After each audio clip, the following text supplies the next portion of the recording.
ಆತ್ಮೀಯ ಸ್ಪರ್ಧಾರ್ಥಿಗಳೇ, ತಮಗೆಲ್ಲರೂ ಕೂಡ ಸ್ಪರ್ಧಾ ಯೋಗಿ ಯೂಟ್ಯೂಬ್ ಚಾನಲ್ಗೆ ಮತ್ತೊಮ್ಮೆ ಸ್ವಾಗತವನ್ನು ಕೋರುತ್ತಾ, ಸ್ಪರ್ಧಾರ್ಥಿಗಳೇ, ನಾವು ಪ್ರಾಣಿ ಸಾಮ್ರಾಜ್ಯದ ಬಗ್ಗೆ ಅಧ್ಯಯನ ಮಾಡ್ತಾ ಇದ್ದೀವಿ. ಪ್ರಾಣಿ ಸಾಮ್ರಾಜ್ಯಗಳಲ್ಲಿ ಎರಡು ಪ್ರಕಾರ ಮಾಡಿವಿ. ಒಂದು ಕಶೇರುಕ ಮತ್ತು ಇನ್ನೊಂದು ಅಕಶೇರುಕಗಳು. ಕಶೇರುಕಗಳು ಅಂತಂದರೆ ನಿಮಗೆ ಮೊದಲೇ ತರಗತಿಯಲ್ಲಿ ಹೇಳಿದ್ದೆ ನಾನು. ಬೆನ್ನು ಮೂಳೆ ಹೊಂದಿರತಕ್ಕಂಥ ಜೀವಿಗಳಿಗೆ ಏನಂತ ಕರಿತೀವಿ, ಕಶೇರುಕಗಳು ಅಂತ ಕರಿತೀವಿ. ಅದರಲ್ಲಿ 5 ಪ್ರಕಾರಗಳು ಮಾಡ್ತೀವಿ ಅಂತ ಹೇಳಿದ್ವಿ. ಒಂದನೇ ಪ್ರಕಾರ ಮೀನುಗಳ ಬಗ್ಗೆ ಇತ್ತು. ಮೀನುಗಳ ಬಗ್ಗೆ ಸಂಪೂರ್ಣವಾದ ಅಧ್ಯಯನವನ್ನು ನಾವು ಕಲಿತಿದ್ದೇವೆ. ಅದರ ಮುಂದುವರೆದ ಭಾಗ ಯಾವುದಂತಂದರೆ ಉಭಯವಾಸಿಗಳು. ಯಾವುದ್ರಿ ಮುಂದುವರೆದ ಭಾಗ ಉಭಯವಾಸಿಗಳು. ಉಭಯವಾಸಿಗಳು ಅಂತಂದ್ರೆ ಇವುಗಳನ್ನು ಏನಂತ ಕರಿತೀವಿ, ದ್ವಿಚರಗಳು ಕೂಡ ಅಂತ ಕರಿತೀವಿ. ಏನಂತ ಕರಿತೀವಿ ನಾವು? ದ್ವಿಚರಗಳು ಅಂತ ಕರಿತೀವಿ. ಹಾಗಾದ್ರೆ ಈ ಉಭಯವಾಸಿಗಳು ನೋಡ್ರಿ, ಈ ಉಭಯವಾಸಿಗಳ ಪ್ರಮುಖ ಲಕ್ಷಣಗಳೇನು, ಉಭಯವಾಸಿ ಅಂದ್ರೇನು, ಮತ್ತು ಅವುಗಳ ಉಸಿರಾಟದ ಅಂಗ ಯಾವುದು, ಅವು ಎಲ್ಲಿ ವಾಸಿಸ್ತಾವೆ ಅನ್ನೋದ್ರ ಬಗ್ಗೆ ನಾವು ಇವತ್ತು ಸಂಪೂರ್ಣವಾದ ಮಾಹಿತಿಯನ್ನು ತಿಳಿದುಕೊಳ್ಳೋಣ. ಸ್ಪರ್ಧಾರ್ಥಿಗಳೇ ನೋಡ್ರಿ, ಉಭಯವಾಸಿಗಳು ಅಂತಂದ್ರೆ ಕಪ್ಪೆಗಳನ್ನು ಉಭಯವಾಸಿ ವರ್ಗಕ್ಕೆ ಸೇರಿಸಲಾಗಿದೆ. ನೋಡ್ರಿ, ಈ ಉಭಯವಾಸಿ ವರ್ಗಕ್ಕೆ ಸೇರ್ತಕ್ಕಂಥ ಪ್ರಾಣಿ ಯಾವುದು ಅಂತಂದರೆ ಕಪ್ಪೆಗಳು. ಹಾಗಾದ್ರೆ ಉಭಯವಾಸಿ ಅಂದರೆ ಉಭಯ ಅಂದರೆ ಎರಡು, ಭೂಮಿ ಮತ್ತು ನೀರಿನ ಮೇಲೆ. ನೋಡ್ರಿ, ಉಭಯವಾಸಿ ಅಂತಂದರೆ ಎರಡು ಅನ್ನಂಗ, ನೀರು ಮತ್ತು ನೆಲದ ಮೇಲೆ ಎರಡು ಕಡೆ ವಾಸಿಸ್ತಕ್ಕಂಥ ಜೀವಿಗಳಿಗೆ ನಾವೇನು ಕರಿತೀವಿ, ಉಭಯವಾಸಿಗಳು ಅಂತ ಕರಿತೀವಿ. ನೀರಿನಲ್ಲೂ ಕೂಡ ಬದುಕಬೇಕು, ಮತ್ತಿಂದ ನೆಲದ ಮೇಲೆ ಕೂಡ ಬದುಕ್ತಕ್ಕಂಥ ಜೀವಿಗಳು, ಅಂತಹ ಜೀವಿಗಳಿಗೆ ಉಭಯವಾಸಿಗಳು ಅಥವಾ ದ್ವಿಚರಗಳು ಕೂಡ ಅಂತ ನಾವು ಕರಿತೀವಿ. ಅದೇ ರೀತಿಯಾಗಿ ಈ ನೆಲದ ಮೇಲೆ ಮೊಟ್ಟ ಮೊದಲು ಕಶೇರುಕಗಳು. ನೋಡ್ರಿ, ಈ ಕಶೇರುಕ ಗುಂಪುಗಳಲ್ಲಿ ಈ ನೆಲದ ಮೇಲೆ ವಾಸಿಸಲು ಪ್ರಯತ್ನ ಮಾಡಿರ್ತಕ್ಕಂಥ ಮೊಟ್ಟ ಮೊದಲ ವರ್ಗ ಯಾವುದು ಅಂತಂದರೆ ಈ ಉಭಯವಾಸಿಗಳು. ಈ ಉಭಯವಾಸಿ ಪ್ರಾಣಿಗಳು ನೋಡ್ರಿ ಅಂತಂದ್ರೆ ನೆಲದ ಮೇಲೆ ವಾಸಿಸಲು ಪ್ರಯತ್ನಿಸಿದ ಮೊಟ್ಟ ಮೊದಲ ಕಶೇರುಕಗಳು ಯಾವುವು ಅಂತಂದರೆ ಈ ಉಭಯವಾಸಿಗಳು ಅಂತಲೇ ಹೇಳ್ಬೋದು. ಅದೇ ರೀತಿಯಾಗಿ ನೋಡ್ರಿ, ಈ ಉಭಯವಾಸಿಗಳ ಉಸಿರಾಟದ ಅಂಗ ಯಾವುದು? ಈ ಉಭಯವಾಸಿಗಳು ಏನು ಮಾಡ್ತಾವೆ ಅಂದರೆ ನೋಡ್ರಿ, ಚರ್ಮದ ಮೂಲಕ ಕೂಡ ಉಸಿರಾಡ್ತಾವ, ಕಿವಿರುಗಳ ಮೂಲಕ ಕೂಡ ಉಸಿರಾಡ್ತಾವೆ, ಮತ್ತು ಶ್ವಾಸಕೋಶಗಳ ಮೂಲಕ ಕೂಡ ಏನು ಮಾಡ್ತಾವೆ ಅಂದರೆ ಈ ಉಭಯವಾಸಿಗಳು ಏನು ಮಾಡ್ತಾವೆ ಅಂದರೆ ಉಸಿರಾಟ ಕ್ರಿಯೆ ನಡೆಸ್ತವೆ ಅಂತಲೂ ಹೇಳ್ಬೋದು. ಅದೇ ರೀತಿಯಾಗಿ ನೋಡ್ರಿ, ಈ ಕಪ್ಪೆಗಳ ಬಗ್ಗೆ ತಿಳಿತಾ ಹೋದರೆ, ಕಪ್ಪೆಗಳ ಚರ್ಮವು ಯಾವಾಗಲೂ ಕೂಡ ತೇವವಾಗಿರಲು ಮತ್ತು ನುಣುಪಾಗಿರಲು ಕಾರಣವೇನು ಅಂತ ಪ್ರಶ್ನೆ ಬರ್ಬೋದು. ಅಂದರೆ ನುಣುಪಾಗಿರಲು ಮತ್ತು ಅದು ಕಪ್ಪೆಗೆ ಮುಟ್ಟಿದಾಗ ಅದು ಹೆಂಗೆ ಕಾಣಿಸ್ತದೆ, ಮೆತ್ತಗಿರ್ತದೆ ಅದ್ರ ಮೈ ಮೇಲೆ ಇರ್ತಕ್ಕಂಥ ಚರ್ಮ. ಅದಕ್ಕೆ ಕಾರಣವೇನು ಅಂತ ಕೇಳಿದ್ರೆ ಅದು ಲೊಳೆ ಗ್ರಂಥಿಗಳಿಂದ ಮಾಡಲ್ಪಟ್ಟಿರ್ತದೆ. ಅದ್ರ ಚರ್ಮ ಏನಿರ್ತದೆ, ಕಪ್ಪೆ ಮೈ ಮೇಲೆ ಇರ್ತಕ್ಕಂಥ ಚರ್ಮ ಯಾವುದರಿಂದ ಮಾಡಲ್ಪಟ್ಟಿರ್ತದೆ, ಈ ಲೊಳೆ ಗ್ರಂಥಿಗಳಿಂದ ಮಾಡಲ್ಪಟ್ಟಿರ್ತದೆ. ಅದ್ರ ಸಲುವಾಗಿ ಅದರ ಮೈ ಮೇಲೆ ಇರ್ತಕ್ಕಂಥ ಕಪ್ಪೆಗಳ ಮೈ ಮೇಲೆ ಇರ್ತಕ್ಕಂಥ ಚರ್ಮ ತೇವವಾಗಿರಲು ಮತ್ತು ನುಣುಪಾಗಿರಲು ಕಾರಣವಾಗಿರುತ್ತೆ ಅಂತ ನಾವು ಹೇಳ್ಬೋದು. ಅದೇ ರೀತಿಯಾಗಿ ನೋಡ್ರಿ, ಏನಂತಂದರೆ ಈ ಉಭಯವಾಸಿಗಳು 3 ಹೃದಯದ ಕೋಣೆಗಳನ್ನು ಹೊಂದಿವೆ. ನೋಡ್ರಿ, ನಾವು ಮೀನುಗಳು ಬಗ್ಗೆ ಅಧ್ಯಯನ ಮಾಡಬೇಕಾದ್ರೆ ಮೀನುಗಳು 2 ಹೃದಯದ ಕೋಣೆಗಳು ಹೊಂದಿದ್ದು, ಅವನು ಕೂಡ ಏನಂದ್ರೆ ಶೀತರಕ್ತ ಜೀವಿಗಳಾಗಿದ್ದು. ಅದೇ ರೀತಿಯಾಗಿ ಈ ಉಭಯವಾಸಿಗಳು ಕೂಡ 3 ಹೃದಯದ ಕೋಣೆಗಳನ್ನು ಹೊಂದಿದ್ದು, ಇವುಗಳು ಕೂಡ ಏನಂತಂದರೆ ಶೀತರಕ್ತ ಜೀವಿಗಳು ಅಂತಂದ್ರೆ ಒಂದು ಪ್ರದೇಶದಿಂದ ಮತ್ತೊಂದು ಪ್ರದೇಶಕ್ಕೆ ಪ್ರಾಣಿಗಳು ವಲಸೆ ಹೋದಾಗ ಇಲ್ಲಿರ್ತಕ್ಕಂಥ ವಾತಾವರಣದಲ್ಲಿರ್ತಕ್ಕಂಥ ಆ ಪ್ರದೇಶದಲ್ಲಿರ್ತಕ್ಕಂಥ ವಾತಾವರಣ ತಕ್ಕಂತೆ, ಉಷ್ಣಾಂಶ ತಕ್ಕಂತೆ ತಮ್ಮ ದೇಹದ ಉಷ್ಣತೆಯನ್ನು ಬದಲಿಸಿಕೊಳ್ತಕ್ಕಂಥ ಜೀವಿಗಳು ಅಂತ ಕರಿತೀವಿ, ಶೀತರಕ್ತ ಜೀವಿಗಳು ಅಂತ ಕರಿತೀವಿ. ಅದೇ ರೀತಿಯಾಗಿ ನೋಡ್ರಿ, ರೂಪ ಪರಿವರ್ತನೆ. ಈ ಕಪ್ಪೆಗಳ ಬಗ್ಗೆ ಅಧ್ಯಯನ ಮಾಡ್ತಾ ಹೋದರೆ ರೂಪ ಪರಿವರ್ತನೆ ಅಂತಂದ್ರೆ ಏನಂದ್ರೆ ನೋಡ್ರಿ, ಕಪ್ಪೆಗಳು ಮೊಟ್ಟೆ ಹಿಡಿದು ಪ್ರೌಢ ಕಪ್ಪೆಯಾಗಿ ಬೆಳೆಯುವ ವ್ಯವಸ್ಥೆ. ಈ ಮೊಟ್ಟೆ ಈಗ ಏನು ಕಪ್ಪೆಗಳು ಇರ್ತಾವಲ್ರಿ, ಮೊಟ್ಟೆಯಿಂದ ಹಿಡಿದುಕೊಂಡು ದೊಡ್ಡ ಪ್ರೌಢ ಕಪ್ಪೆಯಾಗಿ ಬೆಳವಣಿಗೆ ಆಗ್ತಕ್ಕಂಥ ಹಂತಕ್ಕೆ ಏನಂತ ಕರಿತೀವಿ ನಾವು, ಮೆಟಾಮಾರ್ಫಿಸಮ್ ಅಂತ ಕರಿತೀವಿ. ಏನಂತ ಕರಿತೀವಿ? ಮೆಟಾಮಾರ್ಫಿಸಮ್ ಅಂದ್ರೆ ರೂಪ ಪರಿವರ್ತನೆ ಅಂತ ಕರಿತೀವಿ. ಪ್ರಶ್ನೆಯನ್ನು ಕೂಡ ಕೇಳ್ಬೋದು, ಏನಂತಂದ್ರೆ ರೂಪ ಪರಿವರ್ತನೆ ಅಂತಂದ್ರೆ ಏನಂತಂದ್ರೆ ಮೊಟ್ಟೆಯಿಂದ ಹಿಡಿದು ಏನಂತಾರೆ ಇದು ಈ ಕಪ್ಪೆ ಏನಿರ್ತಲ್ರಿ, ಮೊಟ್ಟೆಯಿಂದ ಹಿಡಿದು ಪ್ರೌಢ ಕಪ್ಪೆಯಾಗಿ ಬೆಳವಣಿಗೆಯನ್ನು ಹೊಂದ್ತಲ್ರಿ, ಆ ಬೆಳವಣಿಗೆ ಹೊಂದೋದಕ್ಕಂತ ಏನಂತ ಕರಿತೀವಿ ನಾವು, ರೂಪ ಪರಿವರ್ತನೆ ಅಂತ ಕೂಡ ನಾವು ಕರಿತೀವಿ. ಅದೇ ರೀತಿಯಾಗಿ ಈ ಉಭಯವಾಸಿಗಳಿಗೆ ಉದಾಹರಣೆಗಳು ನೋಡ್ರಿ, ಈ ಉಭಯವಾಸಿಗಳಿಗೆ ಉದಾಹರಣೆಗಳು ಯಾವುವು ಅಂತಂದ್ರೆ ಕಪ್ಪೆಗಳು ಅಂತ ಬರ್ತಾವ್ರಿ. ನೆಕ್ಸ್ಟ್ ಬಯಲು ಕಪ್ಪೆ, ಸಾಲ್ಮಂಡಲ್, ಅಲೈಟಸ್, ಇಕ್ತಿಯೋಪಿಸ್, ಹಿತ್ತಲ್ ಮಂಡಲ್ ಅಂತ ಕೂಡ ಕರೀತಾರೆ ಇದಕ್ಕೆ. ಅದೇ ರೀತಿಯಾಗಿ ಪೈಪಾ ಮತ್ತು ನ್ಯೂಟಾ, ಈ ರೀತಿ ಅನೇಕ ಉದಾಹರಣೆಗಳು ಕೂಡ ಬರ್ತವೆ. ಈ ಉಭಯವಾಸಿಗಳಿಗೆ ಉದಾಹರಣೆ ಬರ್ತವೆ. ವಿಶೇಷ ಅಂಶಗಳಲ್ಲಿ ಏನಂತಂದ್ರೆ ಹರಪ್ಟಲಾಜಿ ಅಂತ ಬರ್ತಾರೆ. ಹರಪ್ಟಲಾಜಿ ಅಂತಂದ್ರೆ ಅಂದ್ರೆ ಈ ಉಭಯವಾಸಿಗಳ ಕುರಿತು ಅಧ್ಯಯನ ಮಾಡೋದಕ್ಕೆ ಏನಂತ ಕರಿತೀವಿ ನಾವು, ಹರಪ್ಟಲಾಜಿ ಅಂತ ಕರಿತೀವಿ.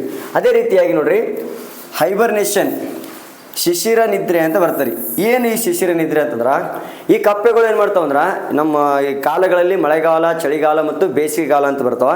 ಈ ಚಳಿಗಾಲದಲ್ಲಿ ಕಪ್ಪೆಗಳು ಈ ವಾತಾವರಣದಲ್ಲಿರ್ತಕ್ಕಂಥ ಚಳಿಯನ್ನು ತಡಿಯೋಕೆ ಆಗಂಗಿಲ್ಲ, ತಡಿಯೋಕೆ ಆಗ್ಲಾರ ಸಲುವಾಗಿ ಏನು ಮಾಡ್ತಾವಂದ್ರೆ ಅವು ಏನು ಮಾಡ್ತಾವಂದ್ರೆ ಈ ಶಿಶಿರ ನಿದ್ರೆ ಅಂತಕ್ಕಂಥ ಚಟುವಟಿಕೆ ಏನು ಮಾಡ್ತಾವೆ. ಎಲ್ಲಿ ಮಾಡ್ತಾವಂದ್ರೆ ಭೂಮಿಯ ಅಂತರಾಳಕ್ಕೆ ಹೋಗ್ತಾವ್ರಿ. ಏನು ಮಾಡ್ತಾವ್ರಿ, ಭೂಮಿಯ ಅಂತರಾಳಕ್ಕೆ ಹೋಗಿ ಈ ಶಿಶಿರ ನಿದ್ರೆ ಮಾಡ್ತಾವೆ. ಈ ಶಿಶಿರ ನಿದ್ರೆ ಮಾಡೋದಕ್ಕೆ ಏನು ಕರಿತೀವಿ, ಯಾವ ಕಾಲದಲ್ಲಿ, ಚಳಿಗಾಲದಲ್ಲಿ ಈ ವಾತಾವರಣದಾಗಿರ್ತಕ್ಕಂಥ ಚಳಿಯನ್ನು ತಡೆಯೋಕ್ಕಾಗಲಿಲ್ಲ ಅಂದ್ರೆ ಭೂಮಿಯ ಅಂತರಾಳಕ್ಕೆ ಹೋಗಿ ತಮ್ಮ ಮೇಲೆ ಇರ್ತಕ್ಕಂಥ ಕೊಬ್ಬನ್ನು ಕರಗಿಸಿಕೊಂಡು ಅದನ್ನೇ ಆಹಾರವಾಗಿ ಜೀರ್ಣಿಸಿ ಏನು ಮಾಡ್ತಾವೆ ಅಂದ್ರೆ ಈ ಶಿಶಿರ ನಿದ್ರೆ ಮಾಡ್ತಾವೆ ಅಂತ ಹೇಳ್ಬೋದು.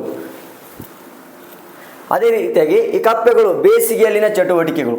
ಈ ಕಪ್ಪೆಗಳು ನೋಡ್ರಿ, ಈ ಬೇಸಿಗೆಯಲ್ಲಿ, ಈ ಪ್ರಸ್ತುತ ದಿನ ಬೇಸಿಗೆ ದಿನ, ಈ ದಿನಗಳಲ್ಲಿ ಬೇಸಿಗೆ ಬಿಸಿಲನ್ನು ತಡೆ ಹಿಡಿಯೋಕ್ಕಾಗಲಿಲ್ಲ ನಂತರ, ಅವಕ್ಕೆ ತಾಳಕ್ಕಾಗಲಿಲ್ಲ ಅಂದ್ರೆ ಅವು ಏನು ಮಾಡ್ತಾವೆ ಅಂದರೆ ಗ್ರೀಷ್ಮ ನಿದ್ರೆ ಮಾಡ್ತಾವೆ. ಅದೇ ಸಮಯದಲ್ಲಿ ಇವನು ಏನು ಮಾಡ್ತಾವೆ, ಸೇಮ್ ಏನು ಮಾಡ್ತಾವೆ, ಭೂಮಿಯ ಅಂತರಾಳಕ್ಕೆ ಹೋಗಿ ಸ್ವಲ್ಪ ಅಂತರಾಳಕ್ಕೆ ಹೋಗಿ ಏನು ಮಾಡ್ತಾವೆ, ತಮ್ಮ ದೇಹದ ಮೇಲೆ ಇರ್ತಕ್ಕಂಥ ಕೊಬ್ಬನ್ನು ಕರಗಿಸಿಕೊಂಡು ಆಹಾರವನ್ನಾಗಿ ಜೀರ್ಣಿಸಿಕೊಂಡು ಏನು ಮಾಡ್ತಾವೆ ಅಂದರೆ ಈ ಗ್ರೀಷ್ಮ ನಿದ್ರೆ ಮಾಡ್ತಾವೆ. ಒಂದು ಶಿಶಿರ ನಿದ್ರೆ, ಇನ್ನೊಂದು ಗ್ರೀಷ್ಮ ನಿದ್ರೆ. ಈ ರೀತಿಯಾಗಿ ಒಂದು ಚಳಿಗಾಲ, ಇನ್ನೊಂದು ಬೇಸಿಗೆಗಾಲಕ್ಕೆ ಸಂಬಂಧಪಟ್ಟಂತೆ ಏನು ಮಾಡ್ತಾವೆ ಅಂದರೆ ಮುಂದೆ ಎಲ್ಲಿ ಬರ್ತಾವೆ ಅಂದರೆ ಮಳೆಗಾಲದಲ್ಲಿ ಕಪ್ಪೆ ಬರ್ತಾರೆ. ಮುಂದೆ ಮಳೆಗಾಲದಲ್ಲಿ ಏನು ಮಾಡ್ತಾವೆ, ಆಟೋಮೆಟಿಕ್ಕಾಗಿ ಭೂಮಿ ಮೇಲೆ ಎಲ್ಲ ಕಡೆ ಕಪ್ಪೆ ಕಾಣಿಸ್ತಾವೆ. ಮಳೆ ಬಂದ ತಕ್ಷಣ ನೋಡ್ರಿ ಕಪ್ಪೆಗಳು ಕಾಣಿಸ್ತಾವೆ. ಯಾಕಂದರೆ ಆ ಸಮಯದಲ್ಲಿ ಮಾಡ್ತಾವೆ ಭೂಮಿಯಿಂದ ಏನು ಮಾಡ್ತಾವೆ ಕಪ್ಪೆಗಳು ಹೇಳ್ತಾವ್ರಿ.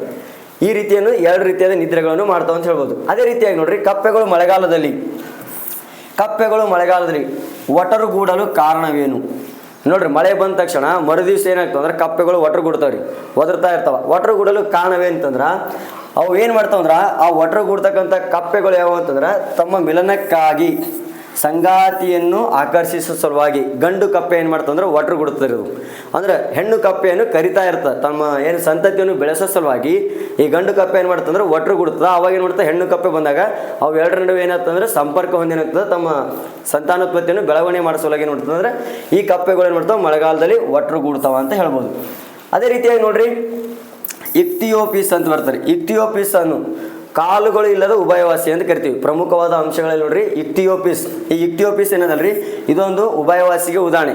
ಇದೇನಂತಂದ್ರೆ ಕಾಲುಗಳೇ ಇಲ್ಲ ಈ ಪ್ರಾಣಿಗೆ, ಈ ಜೀವಿಗೆ ಅಂದ್ರೆ ಕಾಲುಗಳೇ ಇಲ್ಲ. ಕಾಲುಗಳಿಲ್ಲದ ಉಭಯವಾಸಿ ಯಾವುದು ಅಂತಂದ್ರೆ ಇಕ್ತಿಯೋಪಿಸ್ ಅಂತ ಹೇಳ್ಬೋದು. ಅದೇ ರೀತಿಯಾಗಿ ಈ ಪೈಪಾವನ್ಗೆ ನಾಲಿಗೆ ಇಲ್ಲತಕ್ಕಂಥ ಉಭಯವಾಸಿಗೆ ಉದಾಹರಣೆ ಯಾವುದ್ರಿ, ನಾಲಿಗೆ ಇಲ್ಲದ ಉಭಯವಾಸಿ ಯಾವುದು ಅಂತಂದ್ರೆ ಪೈಪ ಅಂತಕ್ಕಂಥ ಈ ಉಭಯವಾಸಿ ಅಂದರೆ ಇದಕ್ಕೆ ನಾಲಿಗೆನೇ ಇಲ್ಲ. ಅದೇ ರೀತಿಯಾಗಿ ಈ ಇಕ್ತಿಯೋಪಿಸ್ಗೆ ಕಾಲುಗಳಿಲ್ಲದ ಉಭಯವಾಸಿ ಅಂದ್ರೆ ಇಕ್ತಿಯೋಪಿಸ್ ಅಂತ ಹೇಳ್ಬೇಕು. ಅದೇ ರೀತಿಯಾಗಿ ನಾಲಿಗೆ ಇಲ್ಲದ ಉಭಯವಾಸಿ ಅಂದ್ರೆ ಪೈಪ ಅಂತ ಹೇಳ್ಬೇಕ್ರಿ.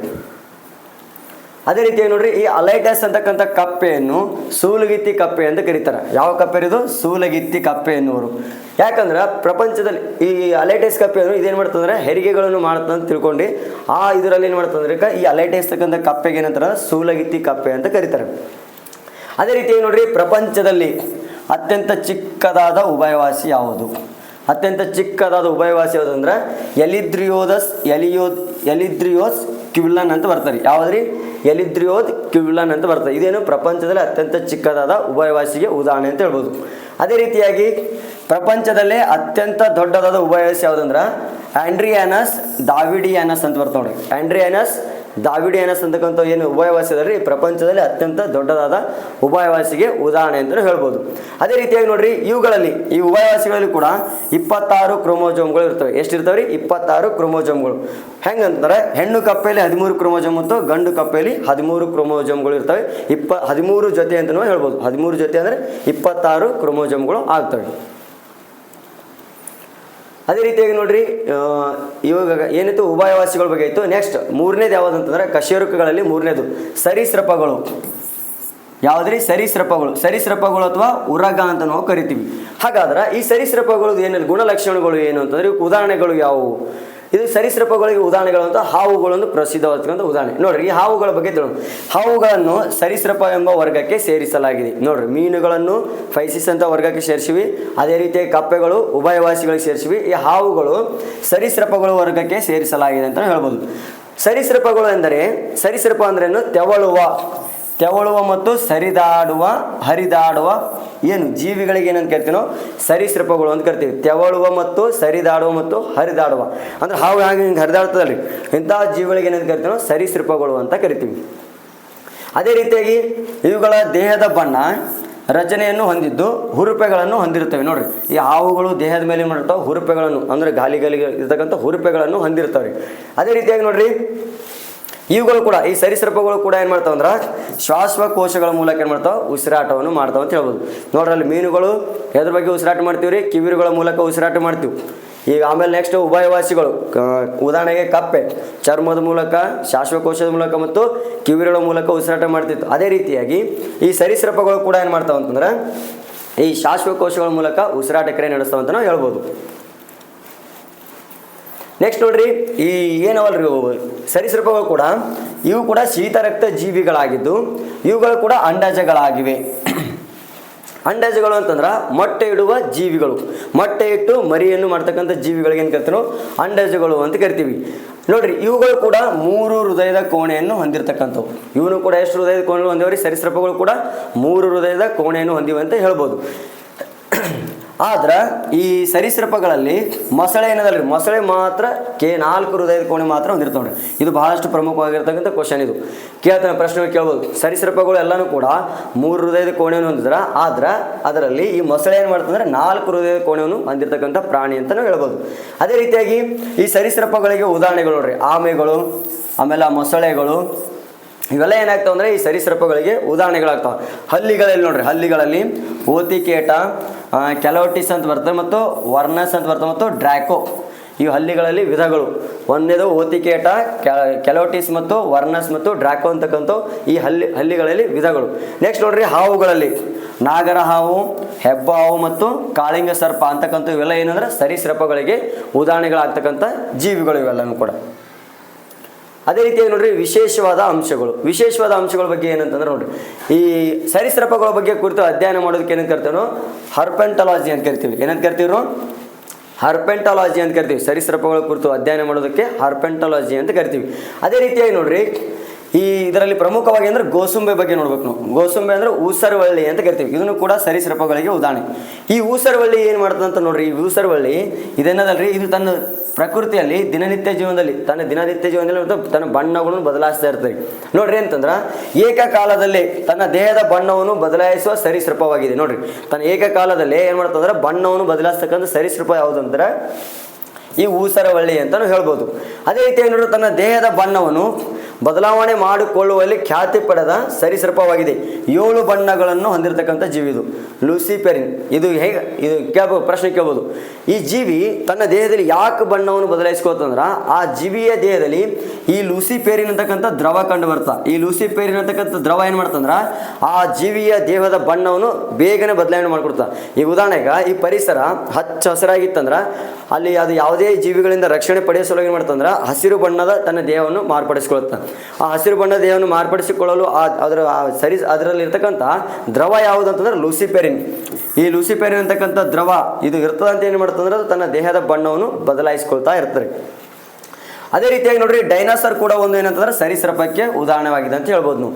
ಅದೇ ರೀತಿ ನೋಡ್ರಿ, ನ್ಯೂಜಿಲೆಂಡ್ ದೇಶದಲ್ಲಿ ಕಂಡುಬರುವ ಟುವಟಾರಾ ಎಂಬ ಜೀವಂತ ಪಳೆಯುಳಿಕೆಯಾಗಿದೆ. ನೋಡ್ರಿ, ಇದು ಏನು ಸರೀಸೃಪಗಳಿಗೆ ಸಂಬಂಧಪಟ್ಟಂತೆ ಈ ಟುವಟಾರಾ ಏನದಲ್ರಿ, ಇದು ಜೀವಂತ ಪಳೆಯುಳಿಕೆ ಅಂತ ನಾವು ಹೇಳ್ಬೋದು. ಎಲ್ಲಿ ಕಂಡು ಬರ್ತಿರೋದು?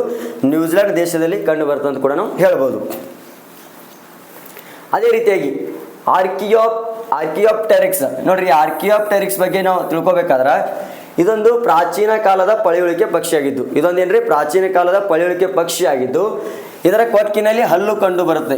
ಇದರ ಕೊಕ್ಕೇನದಲ್ರಿ, ಕೊಕ್ಕಿನಲ್ಲಿ ಏನು ಕಂಡು ಬರ್ತಂದ್ರೆ ಹಲ್ಲು ಕೂಡ ಕಂಡು ಬರ್ತಾವ್ರಿ. ಇದರ ಕೊಕ್ಕಿನಲ್ಲಿ ಹಲ್ಲು ಕಂಡು ಬಂದು ಇದೊಂದು ಕಾಗೆ ಗಾತ್ರದ ಪಕ್ಷಿ. ಯಾವ ಗಾತ್ರದ ಪಕ್ಷಿ? ಇದೊಂದು ಕಾಗೆ ಗಾತ್ರದ ಪಕ್ಷಿಯಾಗಿದ್ದು ಈ ಪಕ್ಷಿಯು ಹಾವುಗಳು ಮತ್ತು ಪಕ್ಷಿಗಳ 2 ಗುಣಲಕ್ಷಣವನ್ನು ಹೊಂದಿರತಕ್ಕಂಥ ಪಕ್ಷಿ. ಯಾವುದ್ರಿ? ಆರ್ಕಿಯೋಪ್ಟೆರಿಕ್ಸ್.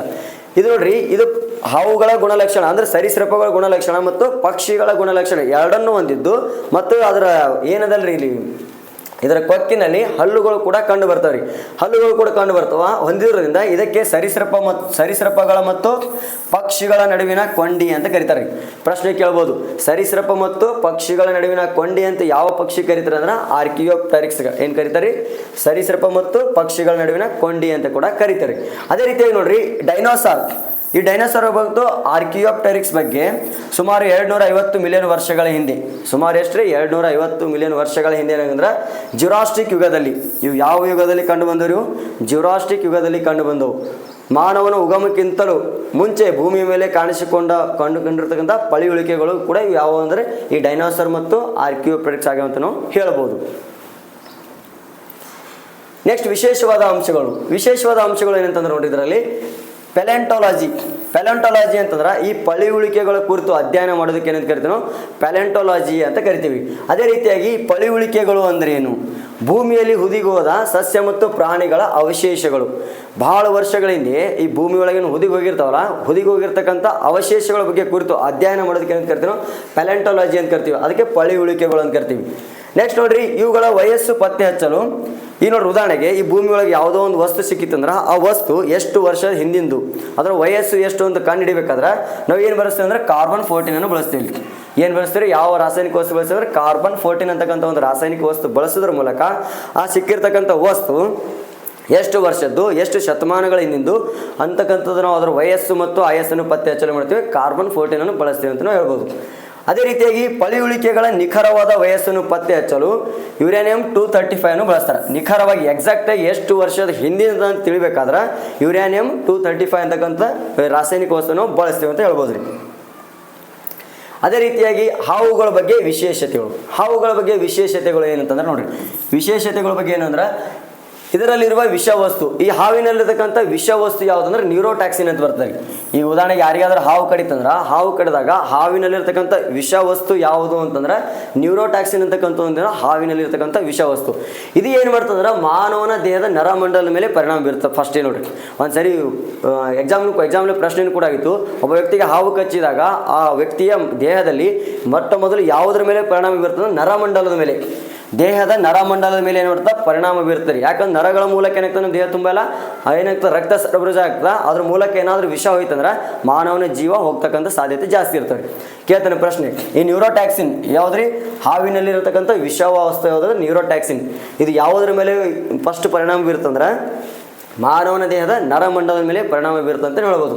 ಅದೇ ರೀತಿಯಾಗಿ ಶ್ವಾಸಕೋಶಗಳು ಹಾವುಗಳ ಉಸಿರಾಟದ ಅಂಗ. ಈ ಹಾವುಗಳು ಕೂಡ ಏನು ಮಾಡ್ತಾವಂದ್ರೆ ಈ ಶ್ವಾಸಕೋಶಗಳ ಮೂಲಕ ಏನು ಮಾಡ್ತಾವೆ? ಉಸಿರಾಟ ಕ್ರಿಯೆ ನಡೆಸ್ತಾವ ಅಂತ ನಾವು ಹೇಳ್ಬೋದು. ಅದೇ ರೀತಿಯಾಗಿ ನೋಡ್ರಿ, ಪ್ರಪಂಚದಲ್ಲಿ ಅತ್ಯಂತ ದೊಡ್ಡದಾದ ಹಾವು ಅನಕೊಂಡ ಹಾವು. ನೋಡ್ರಿ, ಪ್ರಪಂಚದಲ್ಲಿ ಅತ್ಯಂತ ದೊಡ್ಡದಾದ ಹಾವು ಅವ್ರಿ ಅನಕೊಂಡ ಹಾವು.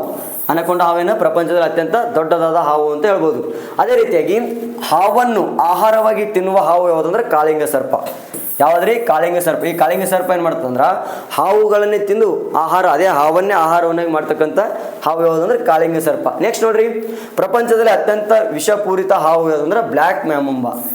ಯಾವುದ್ರಿ? ಬ್ಲ್ಯಾಕ್ ಮ್ಯಾಮಂಬ ಅಂತಕ್ಕಂಥ ಹಾವು. ಇದು ಪ್ರಪಂಚದಲ್ಲಿ ಅತ್ಯಂತ ವಿಷಕಾರಿ ಹಾವು.